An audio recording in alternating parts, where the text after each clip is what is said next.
Hello and welcome, I'm Joshua Barnes and you're watching The World Report. Let's first take a look at the top stories.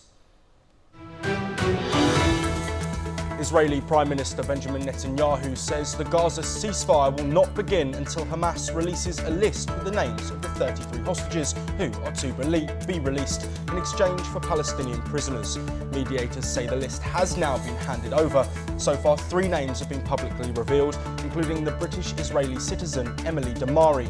The truce was set to start at 8:30 a.m. local time around 2.5 hours ago. Ahead of Donald J. Trump's inauguration as the 47th US president on Sunday, thousands have protested in Washington. Activists for women's rights, racial justice and other causes rallied ahead of the Republicans' second term. Supporters of impeached South Korean President Yoon Suk-yeol have stormed a Seoul court. As the leader's detention has been extended, protesters smashed windows and doors before rushing the building as Yoon faces criminal proceedings over his failed martial law bid. Russian strikes on Ukraine have killed 6 people, including 3 in the capital of Kyiv. Missiles and drones were used in the attack, which hit buildings including a shopping mall, business centre and a metro station, among others.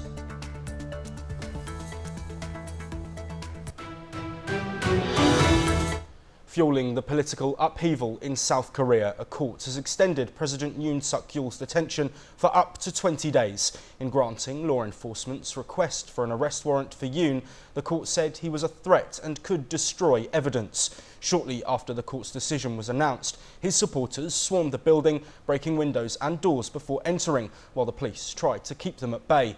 Despite this, his lawyers said he remains defiant in his refusal to answer questions over the probe. Yoon's Conservative People Power Party has called the court's decision a great pity. Yoon was formally arrested earlier on Sunday, days after being apprehended at his presidential compound in Seoul. He faces possible imprisonment over his short-lived December 3rd declaration of martial law.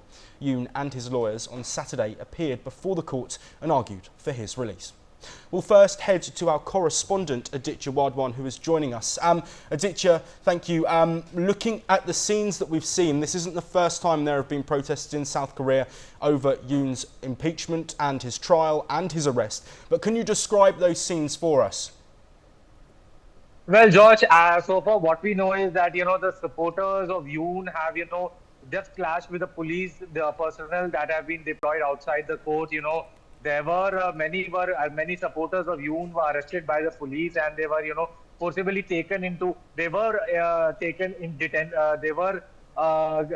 into detention by the South Korean police, by the local police, and they were headed to the local police so far because they tried to vandalize the so-called police barriers outside the courts, because the court has, as you rightly pointed out, the court has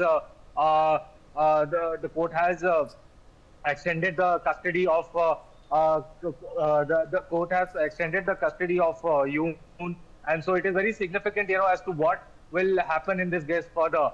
So far they have been detained by the police, and it needs to be seen as to by when would the supporters of Yoon be released. Yes, Josh, back to you in the studios. We're now joined by Shruti Dasgupta, a writer and analyst. Shruti, thank you for joining us. Looking at this extension to Yoon's incarceration, we've got a 20-day period. He's saying that he doesn't want to answer any questions from law enforcement and officials. Do you think we might get to a point where there's a bit of an impasse? And how do you think that Yoon and government officials can get to a point where there is a resolution? Thank you so much for having me. The point is that the now almost impeached President Yoon is in a very precarious position because his party did not get enough number of seats in the April 2024 elections. So his opposition stands a little bit stronger. He is obviously a very pro-America, pro-Japan person. So he has a very strong geopolitical influence happening for him. But on the other side of this conversation, he faces a lot of discontent in the nation with the rising inflation, etc. So there is no point, there's not going to be much of a resolution, because we see this as a power play happening between the Democratic Party there as well as the PPP. There is going to be a six-bench bench that is going to be looking into his impeachment. And even if one of them says that there is no just cause for his impeachment, then he does not get impeached. He goes back to power and he goes back to taking care of things that he was taking care of. We need to understand that his entire premise for being impeached and for asking for a martial law was his statement that the Democratic Party, that is, are his opponents, were more focused more soft towards North Korea, and that were his exact words, if I'm not wrong, that they were doing an anti-national kind of activity while they were more in number. So as a result, this is more of a power play as of now. They cannot force a confession out of him. They cannot impeach him just because he's put on martial law. There is a probability. He did, according to his statement, he said that the marshals that he had sent on the day that he declared the martial law into the parliamentary building, they were only to maintain law and order, not to prevent the voting, which happened within 6 hours, for the shortest duration of martial law ever in history. So he stands at a very comfortable place. If he does not incriminate himself, as of now, there have been no papers that the many searches that they have tried to incorporate against him, they have not been able to get any incriminating evidence, but it's basically right now at an impasse where anything can happen, but there is not going to be a peaceful resolution to this in the future. Back to you. We're also joined by Dr. Satoru Nagao, a fellow at the Hudson Institute, joining us live from Tokyo in Japan. Dr. Nagao, thank you. We've seen on the streets of Seoul, we've seen chaos, we've seen political chaos, but also the impact on the people, with protests potentially turning violent. But I want to look at Asia as a whole and the continent. What impact does the impeachment trial, what impact does Yoon's current situation have on the wider region, the political chaos that's going on in Korea? Are there ripple effects being felt elsewhere? This impact is indeed relatively big, I believe, because currently South Korea's national power is relatively strong and they have a strong influence. For example, in case of the Ukraine issue, North Korea sends ammunition to Russia. Instead of this, South Korea has the potential to support Ukraine by providing many ammunition. So that's why the decision of the South Korea affects the international relations. And in case of the Northeast Asia or Indo-Pacific, how to deal with China is a matter of concern, especially under the new US President Trump. So under such kind of situation, if the South Korea cannot decide anything, this is one kind of the power vacuum in the region. That is a concern. So of course the US rely on Japan, but at the same time US rely on the South Korea, but South Korea cannot decide anything.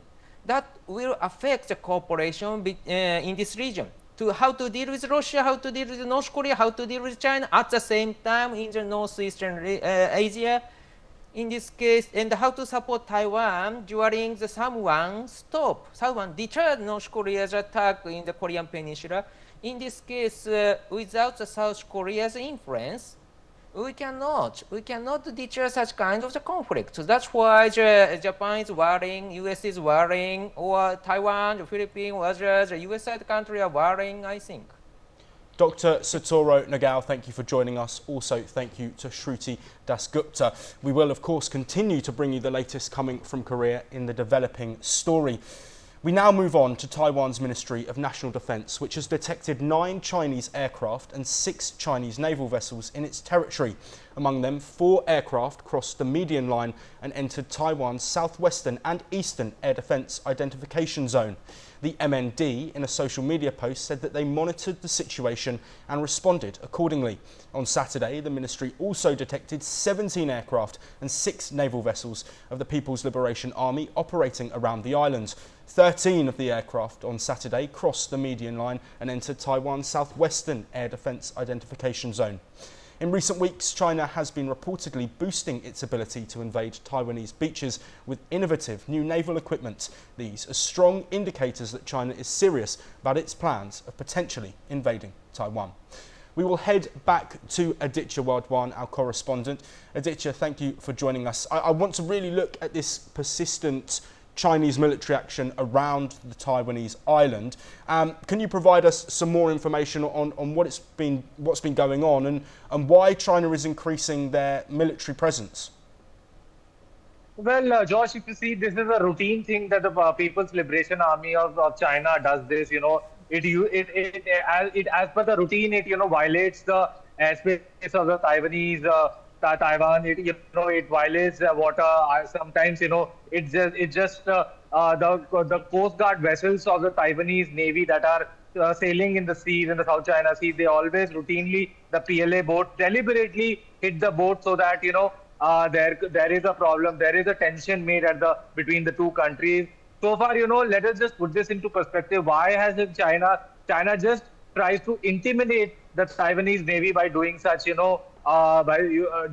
doing such tactics? It fully knows, that the United States of America has deployed its Nimitz carrier, which is a sort of a deterrent factor for the People's Liberation Army in the South China Sea, and that is the main reason as to why China does not fully invade Taiwan. Otherwise, what it does is it just wants to create an intimidating environment on Taiwan, because, and as we know, Donald Trump will now be taking oath as the 47th president of the United States of America tomorrow. And, Trump has been, even in the first, if we see the first term of Donald Trump, Donald Trump has been very vocal about, the Taiwanese American support for Taiwan.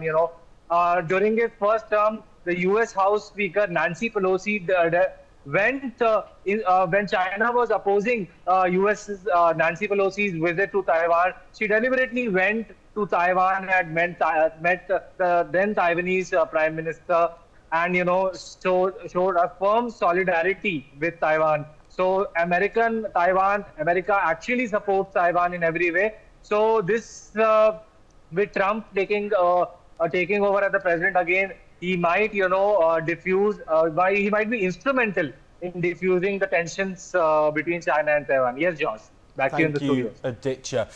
We're first going to go to Andrew K.P. Leung, a China strategist who's joining us from Hong Kong. Thank you, Andrew, for speaking with us. I'd like to get a further understanding and maybe a bit more information on the back of what Aditya was saying there in terms of the reason that China is choosing to do what they're doing, given the support that Taiwan are receiving from the US. Is this a direct sort of power play, or is there something else that's at play? First of all, we need to understand the international status of Taiwan. Taiwan is not recognized as an independent country by the United Nations. Since the President Nixon's visit to China, with the One China policy firmly established, under which Beijing authority is recognized as the only sovereign authority for the entire Chinese nation. But on the other hand, there is the Taiwan Relations Act, shortly enacted in the United States afterwards, to supply arms with Taiwan. But let's be clear, that act is not a guarantee that America would necessarily involve in the war in Taiwan. It's only the act only enables the United States government to supply arms to Taiwan so that Taiwan can defend itself. Now, as far as Beijing is concerned, President Xi has made it quite clear that the unification of Taiwan cannot be left indefinitely. And the latest time for the unification of Taiwan is 2049, which is the 100th anniversary of the People's Republic of China. But with the election of a pro-independence leader in Taiwan, of course, Beijing is upping up the military exercises to deter the Taiwanese authorities taking provocative steps towards independence. Now, as far as the Taiwan people are concerned, most majority of the Taiwan people do not, repeat, not support independence. But on the other hand, the majority of them, over 50%, do not, again, repeat, not want to declare independence either. So they neither want unification nor do they dare to declare independence, and they want to preserve the status quo. Now, this needs to square the circle, because at the end of the day, the status quo cannot be allowed to last forever. But with the election of a pro-independence leaning leader, Beijing is, of course, is putting more and more of these exercises as the deterrence. Now, as far as the Trump administration is concerned, unlike the previous administration, his stance to Taiwan is not that iron cast. Of course, he doesn't want Beijing to take over Taiwan, nor has he committed himself necessarily he's going to enter into a war with China. Let's be clear that he didn't even want to start a war over Ukraine with Russia. And both Russia and China, of course, are nuclear powers. And any war with either these nations has very dangerous consequences.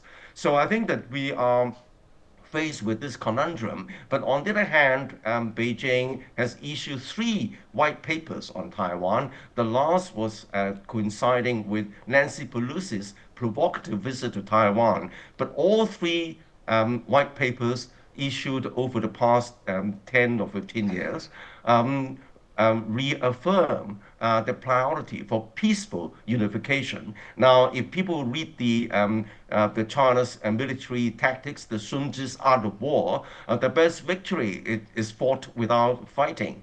Now, but how is peaceful unification going to be achieved? The fact remains that more and more people exchanges are taking place. Lots of Chinese tourists are visiting Taiwan and vice versa. Many Taiwanese young people and businessmen, they go to China to establish their businesses. And in fact, the reality remains that over 1 million Taiwanese, together with their family members, are already living yes, on the Andrew, mainland. Apologies to interrupt you there.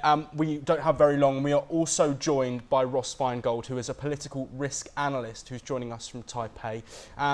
Thank you, Ross, for joining us. We're looking at 2 governments which are very clear in their agendas. We have the Taiwanese government, who are saying we are going to protect our independence. You have the Beijing government, who, as Andrew mentioned, have one goal, and that is reunification. What does that mean for the people living in Taiwan?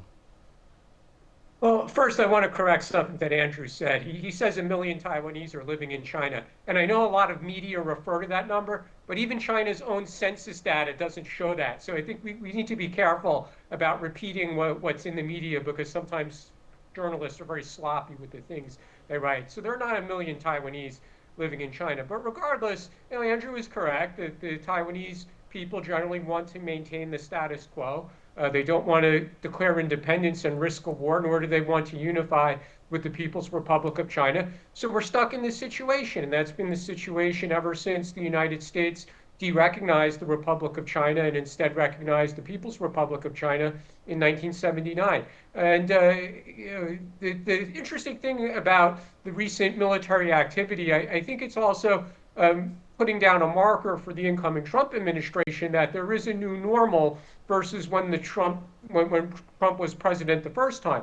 There's a new normal of greater Chinese naval and air activity around Taiwan, and the United States, the new administration in the United States, is going to have to confront that. And it's a bit of a challenge from China to the new Trump administration, and we're just going to have to wait and see what does the Trump administration do in response.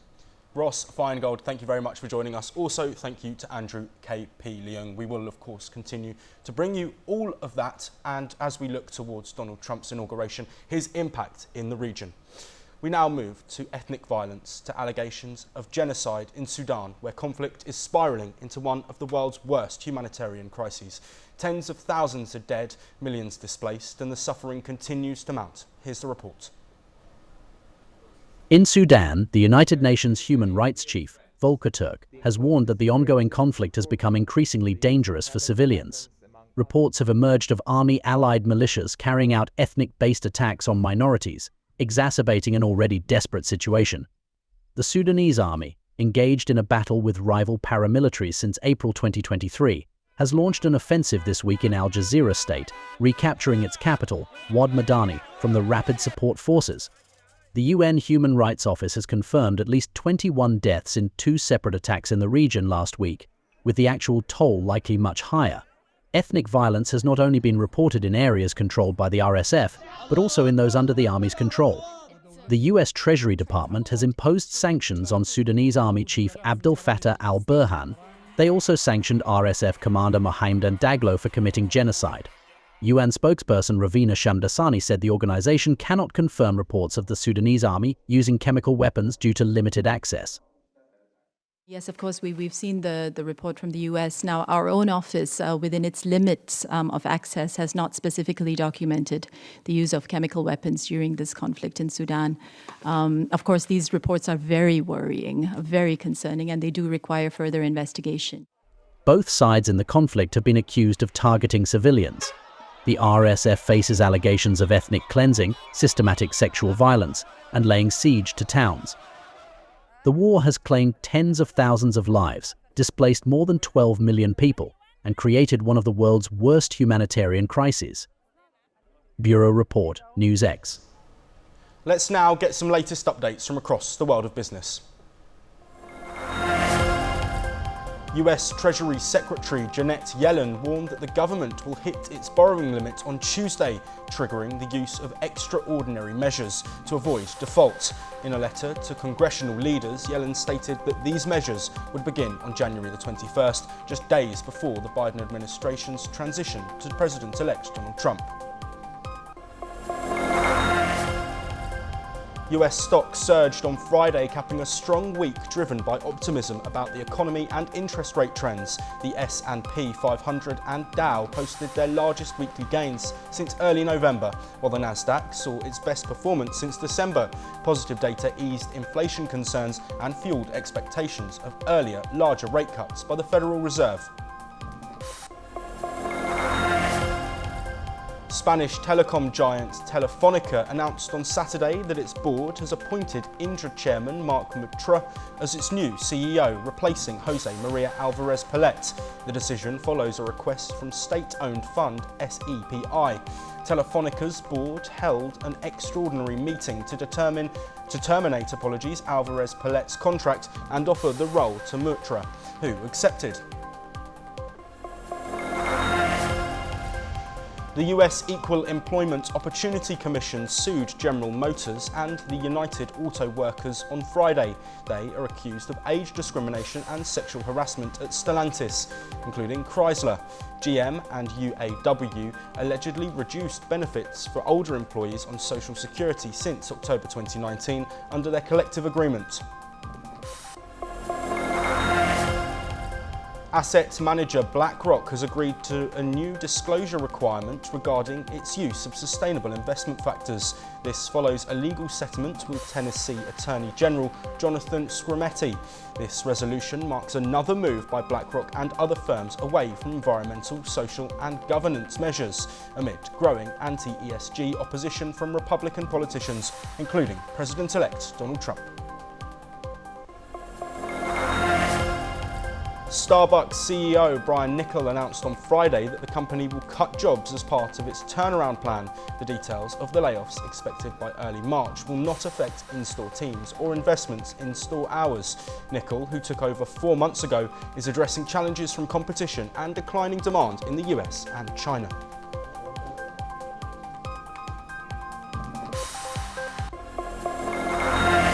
That is all we have time for now, but we will be back shortly with more of your latest international news updates.